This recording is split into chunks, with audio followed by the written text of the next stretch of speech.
the theme of buying more time, Mm-hmm. you know, especially for Ben Kingsley character and stuff. Do you relate to that, or what is it about this topic that I feel is kind of more, you know? I don't relate to the idea of buying more time. I relate to the idea of making the most of our time.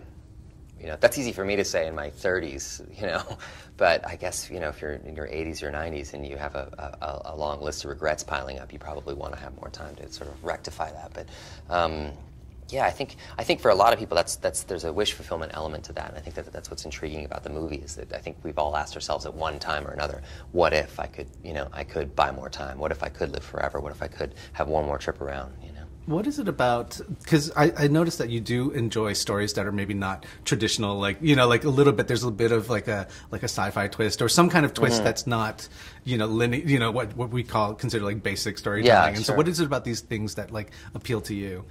I don't know. I always like characters that are up against something sort of weird emotionally. I mean, I think that was what drew me to The Voices and, you know, Buried and these kind of, you know, sort of unorthodox ways of telling stories. I think I love Hitchcock. I love that, you know, we didn't always have a happy ending. I love that, you know, we kept the storyteller on edge, you know.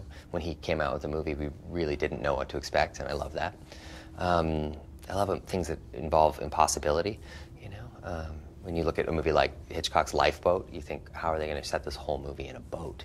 Like, that's it, just a boat, you know? And I think that's what drew me to Buried. It was, you know, the whole film, just one box, one space, that's it, you know? So, you know, I like that. I like things that are a little tougher, but, you know, I also love just, you know, sometimes I like straight down the middle, you know?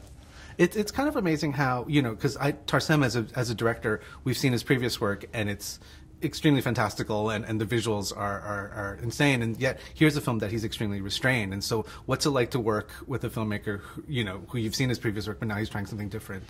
I think I mean, for me, it's exciting. It's, you know, I think that every person in the industry or every artist should be afforded that opportunity to stretch and grow and try something different. And I love that Tarsem was so easily immersed in the action world and the thriller aspects of this film, but he was also very connected emotionally. He was very easy to talk to. He was very good at story and character and all those things that really matter.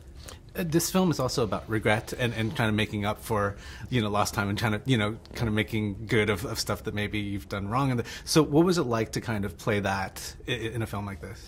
I like that. I like that idea that, you know, but to me it's also very closely tied to arrogance. You know, I like that this character at the beginning, played by Ben Kingsley, has a level of elitism that he feels that he can personally use his money and influence to buy his way out of natural selection, and that's, you know, that takes real balls, you know, to be a guy like that. And I like that he experiences the consequences of that in a really heavy and dramatic way very shortly. You got to play against two daughters in different age groups, you know, like, yeah. What was it like to kind of, you know, be Damien and kind of, you know, be fatherly to somebody like Michelle Dockery, and then also to an actual young girl? Mm-hmm. What was it like for you to kind of... It was pretty cool. I mean, Michelle Dockery I'm a fan of. I really love her as a person and an actor, so it was great working with her. But having a little girl, I hadn't yet had a daughter, which I do now, but, you know, having the little girl in the film was certainly precipitated that, and I've always wanted kids, so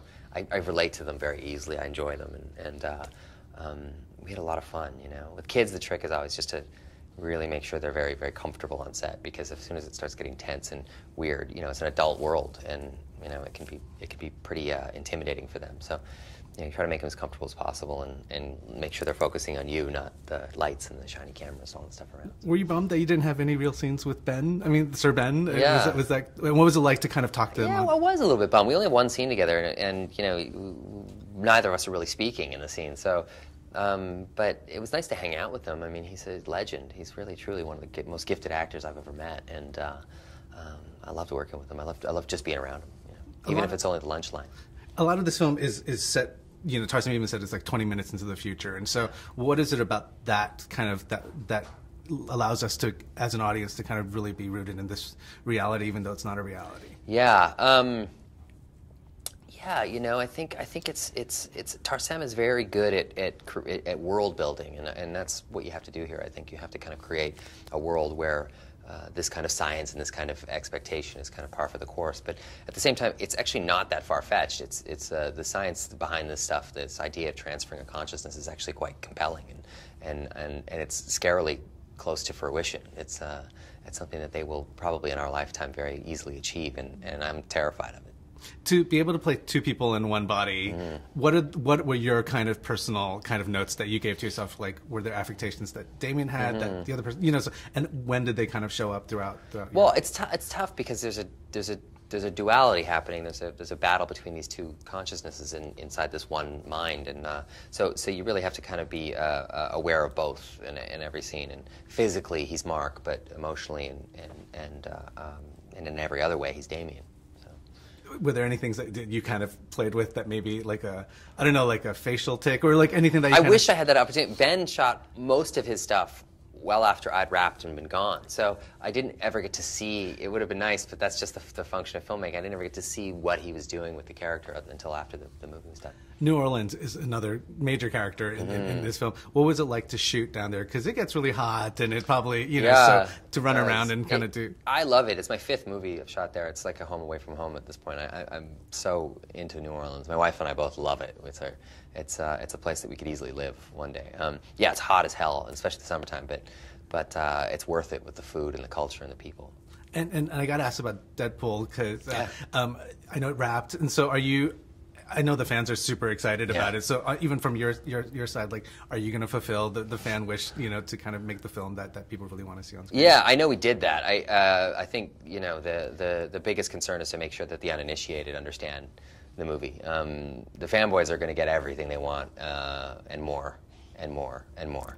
But you know, it's just making sure that people who don't have any previous knowledge of the character, at least they can kind of access it. So, but we got everything that we wanted, which is unusual in a studio. We got a rated R Deadpool. Nice. I look forward to seeing it. Me too. Thank you. Yeah, thank you very much. I appreciate it. All right, take it easy. Thank you. Thanks, Scott.